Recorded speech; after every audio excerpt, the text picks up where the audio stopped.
Dan saya disetrumin Pak, pakai setruman gajah.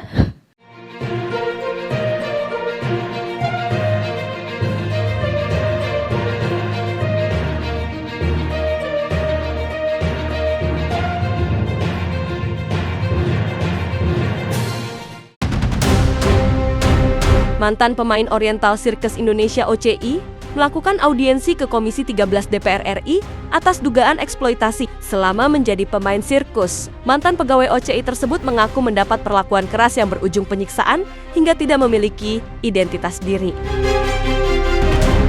Rapat yang beragendakan pengaduan pelanggaran HAM terhadap eks-pemain sirkus itu juga dihadiri oleh Komnas HAM dan Komnas Perempuan. Audiensi yang berlangsung panas tersebut digelar di ruang sidang Komisi 13 DPR RI di Kompleks Parlemen Senayan, Jakarta Pusat, Rabu 23 April tahun 2025.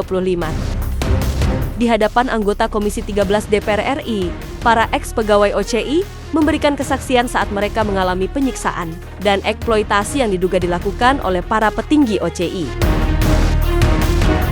Dan di sana seperti biasa, saya pikir hidup saya lebih baik di sana.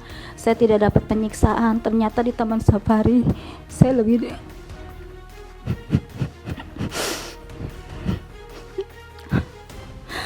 keras lagi saya dilatih. Saya dapat penyiksaan lagi Pak. Sampai saya melarikan diri karena saya nggak tahan. Setelah saya melarikan diri 3 hari kemudian saya menghirup udara luar, saya ditangkap lagi dengan security. Dan setelah itu saya dibawa ke pos security dan saya dibawa pulang. Di tengah jalan pun saya sudah dipukulin, sudah dikata-katain kasar seperti binatang. Sampai rumah saya dimasukin ke kantornya dan saya disetrumin Pak, pakai setruman gajah. Sampai saya lemes, sampai kelamin saya disetrumin. Akhirnya saya jatuh, saya lemes, saya minta ampun, saya sakit, tapi dia tidak mendengarkan omongan saya, malah dia menambahkan pukulan itu. Nah, setiap harinya itu memang kami hidupnya latihan, main, latihan, show seperti itu. Memang di situ juga memang hidupnya agak keras dan kadang-kala juga saya sendiri emang mendapat kekerasan seperti itu. Nah, di dalam udah beberapa tahun itu kami bermain pun di situ memang tidak ada istilahnya uang gaji, itu tidak ada memang, karena memang kami dianggap seperti keluarga katanya ya. Sekitar 76 saya diambil dari keluarga saya oleh Pak Jansen dan istri. Saya nggak ngerti seperti apa saat itu, ada negosiasi seperti apa. Saya dibawa naik mobil sama Pak Jansen dan saya dibawa di di Balikpapan saat itu, di jalan Balikpapan daerah Petojo. Dan abis itu saya dibawa langsung ke sirkus. Saya disuruh nonton. Saya takut lihat anak-anak kok banyak sekali. Ya saya mulai berlatih dengan teman-teman. Setiap ada masalah kita dipukul, ditabok, ditendang, ditonjok, disambit pakai sandal apa itu loh Pak Jansen, sandal kayu itu loh, pakai bakya. Setelah usia saya 12 tahun, saya juga minta sama Pak Tony untuk dipertemukan dengan keluarga saya. Tapi Tony bilang nanti suatu saat kalau kamu udah waktunya, kamu akan saya pertemukan. Setelah 15 tahun, saya juga minta lagi dengan Ibu Jansen. Kita manggil dia Sau, saya pengen ketemu orang tua saya. Di mana orang tua saya? Sau terus bilang, kamu itu dijual. Kamu itu anak yang dijual. Saya sedih saat itu. Yang paling saya mengingat atas hidup saya adalah saya dianggap bola dengan Pak Frans. Saya main akrobat bareng dengan Pak Frans. Dia melempar saya atas bawah, tendang, lempar, atas bawah lagi itu. Dia tidak memikirkan kepala saya masih sangat mungil, sehingga badan saya pun masih mungil sampai sekarang. Dan itu Frans yang lakukan kepada saya. Tidak melihat rasa kasihan saat itu. Dan Frans itu kalau setiap memukul saya atau teman-teman itu selalu dengan senyum. Itu sering sekali terjadi. Dan juga kekerasan yang saya alami dengan Pak Jansen itu selalu ditimpuk dengan bakyak. Lempar, ambil, timpuk, ambil. Lempar lagi, timpuk, ambil. Itu yang paling parah, kedua itu. Saya pernah juga ditonjok Frans, sampai ngembang darah di mata saya. Saya masih belum cerita ini, tapi ini sudah keterlaluan dan saya mengingat kembali setiap apa yang dieksploitasi itu tidak pernah sedikit pun jedah untuk kami. Saya tidak bisa bilang tiap hari, tapi tiap-tiap kali itu terjadi. Kita udah mulai dilatih dari awal sampai kita meningkat terus dengan acara yang lebih berbahaya. Di situ saya mulai main acara Jalan Kawat Piramid dan saya pernah terjatuh dan koma selama 14 jam, dan di situ saya tidak diobati. Pada tahun 86 saya pernah melarikan diri bersama teman saya yang namanya Eva. Saya ketangkap, saya dipukuli sama Pak Fran. Kami berdua dipukuli. Di tempat itu saya berdua doang sama Eva dimasukin sebuah mobil Fuso. Disitulah tempat tidur kami dan di situ juga kami berganti pakaian untuk show. Di situ saya disuruh buka baju sama si Fran, suruh ganti baju untuk melakukan pertunjukan. Tapi teman saya yang namanya Eva lebih mendapatkan perlakuan buruk dari si Fran itu, ditelanjangi dan dilecehkan sama Pak Fran.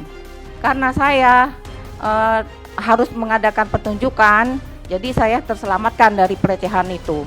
Dan saat itu saya digebukin abis-abisan dan saya terlahir dengar Pak Fran bilang, tolong ambil belati, saya mau belek mukanya. Saat itu saya udah mulai berpikir, kalau memang benar-benar sampai itu terjadi, saya akan loncat dari Pondok Indah. Tapi itu tidak terjadi.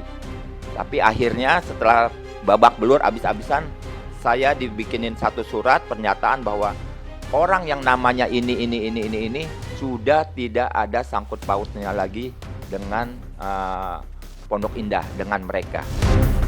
Anggota Komisi 13 DPR RI, DR Umbuka Bunang Rudianto Hunga, saat mendengar kesaksian dari para ex-mantan karyawan OCI tersebut merasa tersentuh dan marah saat mendengar adanya dugaan pelanggaran HAM dan perdagangan orang di sirkus OCI. Nanti saya bersama-sama dengan pengacara, kita minta Kapolri untuk membuka perkara ini. Ini lembaga kalian ini yang dibiayai oleh negara.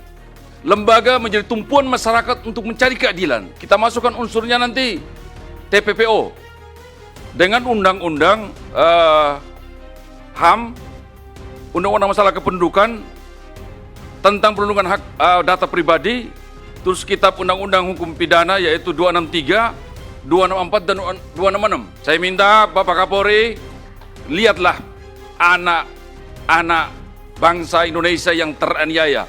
Ini permasalahan kecil ini.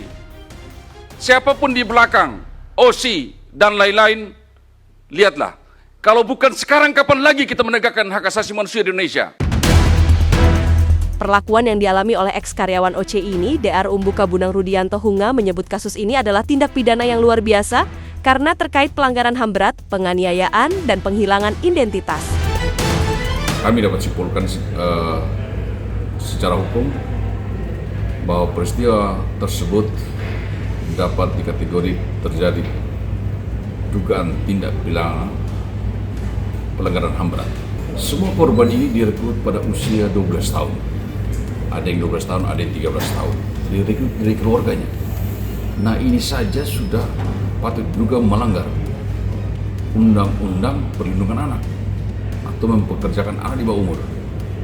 Nah, kedua, semua mereka ini identitasnya dihilangkan dengan tujuan eksploitasi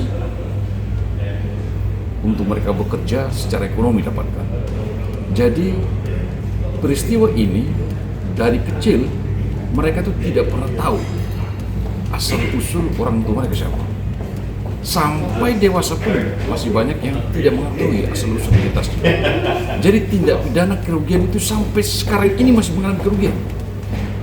Putusnya hubungan hukum mereka dengan asal usul mereka. Nah, ini juga dugaan tindak pidana tentang penghilangan data diri. Ini masuk pelanggaran hukum juga.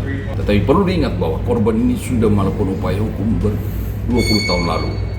Ya, sudah ada rekomendasi antara lain Komnas HAM yang belum dilaksanakan.